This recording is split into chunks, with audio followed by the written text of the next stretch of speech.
আমরা এখানে মাগরিবের সালাত আদায় করলাম, মাগরিবের সালাত আদায় করার পর আমরা জিকির আজকার তাসবিহ তাহলিল করলাম, সুবহানাল্লাহ, আলহামদুলিল্লাহ, আল্লাহু আকবার এগুলো করলাম, এরপরে কি আল্লাহ আমাদেরকে জাহান্নামে দিবেন? দিবেন না। জান্নাতে নিয়ে যাবেন, জান্নাতে প্রবেশ করাবেন, জান্নাত আমাদেরকে আল্লাহ সুবহানাহু ওয়া তাআলা দিবেন, যার কারণে প্রত্যেকটা নেকির ক্ষেত্রে আল্লাহ সুবহানাহু ওয়া তাআলা, ইবাদতের ক্ষেত্রে আল্লাহ সুবহানাহু ওয়া তাআলা এতগুলো নেকি লিখে রেখেছেন। 33 বার সুবহানাল্লাহ পড়েছি না, 33 বার আলহামদুলিল্লাহ পড়েছি, 33 বার আল্লাহু আকবার পড়েছি, তারপরে একবার পড়েছি লা ইলাহা ইল্লাল্লাহ ওয়াহদাহু লা শারীকা লাহু লাহুল মুলকু ওয়া লাহুল হামদ ওয়া হুয়া আলা কুল্লি শাইইন কাদির। এর ফজিলতটা কি? দুঃখের বিষয় হয় এই যে কোরআন সুন্নাহগুলো আমাদের এই কলবে গেঁথে থাকে না।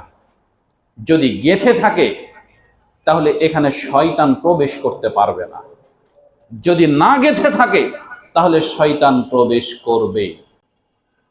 সুবহানাল্লাহ, আলহামদুলিল্লাহ, আল্লাহু আকবার এটা বলার সময় আমরা কি করি? সুবহানাল্লাহ, সুবহানাল্লাহ, সুবহানাল্লাহ, সুবহানাল্লাহ, সুবহানাল্লাহ, সুবহানাল্লাহ, আলহামদুলিল্লাহ, আলহামদুলিল্লাহ, আলহামদুলিল্লাহ, আলহামদুলিল্লাহ, আলহামদুলিল্লাহ, আলহামদুলিল্লাহ, আল্লাহু আকবার, আল্লাহু আকবার, আল্লাহু আকবার, আল্লাহু আকবার 33 বার শেষ করে দিই।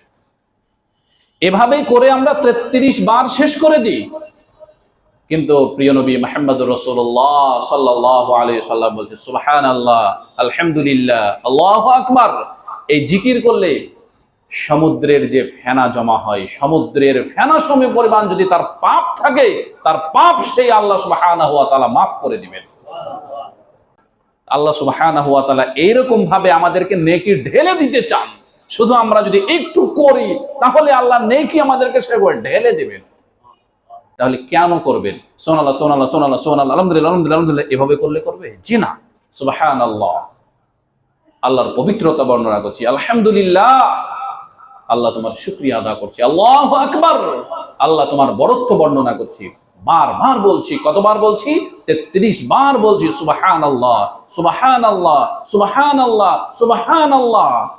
মনে থাকতে হবে ওই ফজিলতের কথা।